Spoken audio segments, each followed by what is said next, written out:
Republican lawmakers have downplayed, denied, dismissed, and scapegoated the events around January 6th insurrection. They blocked the establishment of a commission to investigate the insurrection, and now Republicans have turned to a conspiracy theory as a tool of ducking accountability. Today, Representative Louie Gohmert of Texas took to the House floor to question the FBI's role in inciting the insurrection.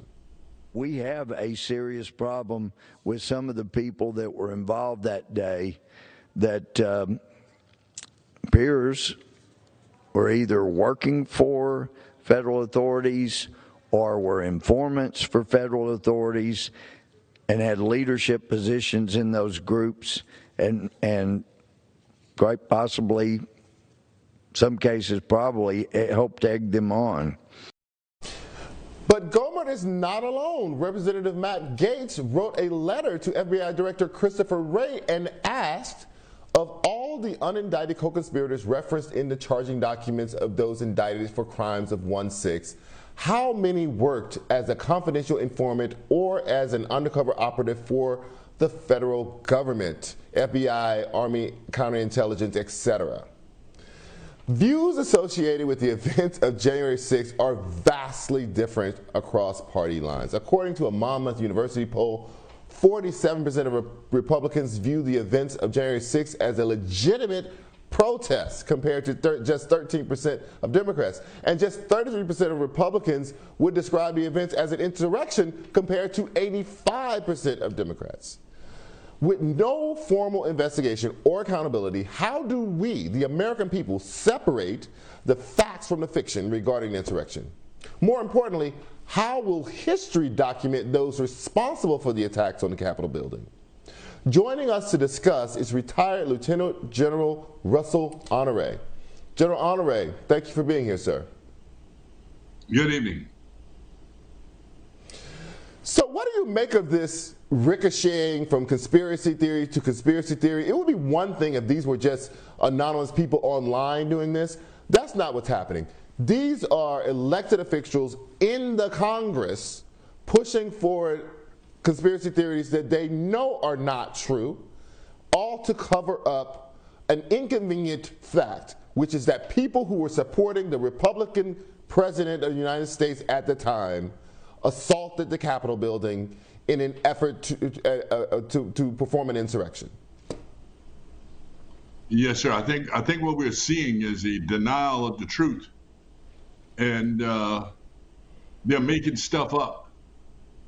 The sad thing, we've got people on the floor making floor speeches with these type of indictments and putting questions into people's mind that federal officers in the execution of their duty were somehow involved with the attack on 1/6.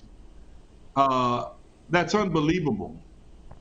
And they stand there with some degree of confidence, and it's playing repetitively on a certain news channel that I won't mention, that this theory, and now it's going from sounding like, well, we heard this, to what we just heard from Mr. Gohmert, with some assertion and the questions from Mr. Gaetz, were federal people integrated as in some way as a part of the mob in the insurrection? This is what happened, Charles, when people are in this state of denial and they're trying to hide the truth. It was an insurrection. And one thing you learn in war is you do anything to win. And one of the wins they want is to put former President Trump back in the White House in August. And they're willing to lie to do it. I think history, you mentioned it early, will not treat these people well. And I hope they realize their family and the young kids, their relatives, will have access to this information, and it will be a part of their history. To come up with such outlandish assertions. But do you believe they even care about history? I mean, one of the most fascinating things about this moment, and over the last 4 or 5 years, has been that people basically discount all conveyors of fact. That means both news conveyors of fact, but also historians conveyors of fact. That also fact checkers conveyance of fact. It is hard for me to believe that these people even care about how history will record them, because they don't care about how the current systems of accountability record them. Well said, sir. I mean, they're supporting a man that was impeached twice. And because of their denial of the truth, both of those impeachment that had a lot of facts, it didn't happen.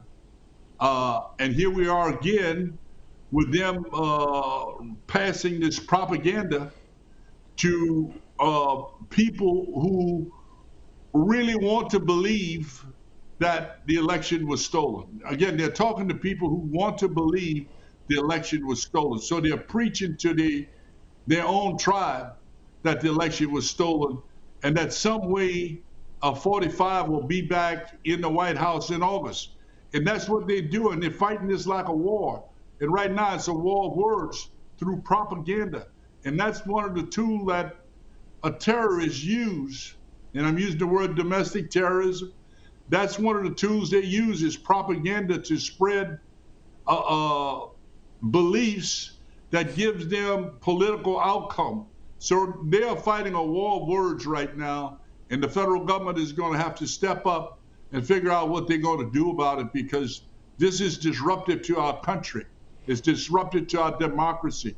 It's disruptive to them doing what they need to do to pass the laws and to do things like pass a bill to fund the Hurricane Laura money that Hurricane Laura came to you in August of last year. The Congress still hadn't passed that bill. And they're arguing about crazy stuff that is not meeting the needs of the American people. So I take your point there. I think it's really important, which is that, part of this is that they refuse to believe that they lost the last election. But the other shoe that's falling is that they are setting up a system with these voter suppression laws to actually steal the next one.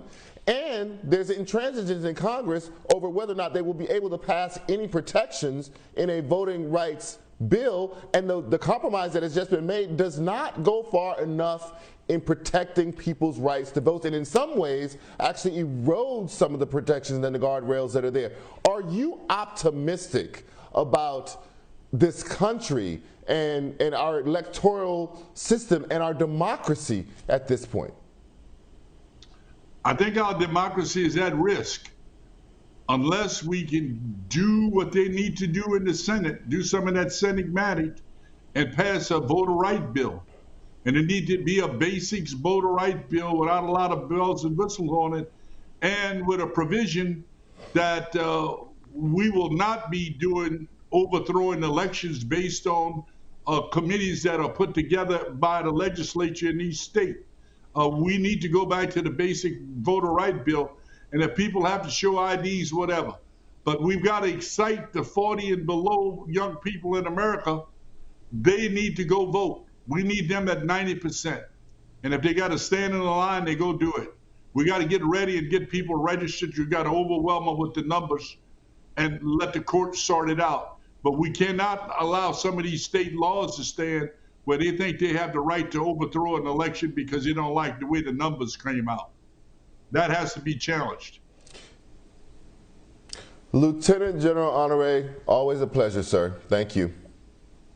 Take your shots. Make sure people taking the shot. Yes.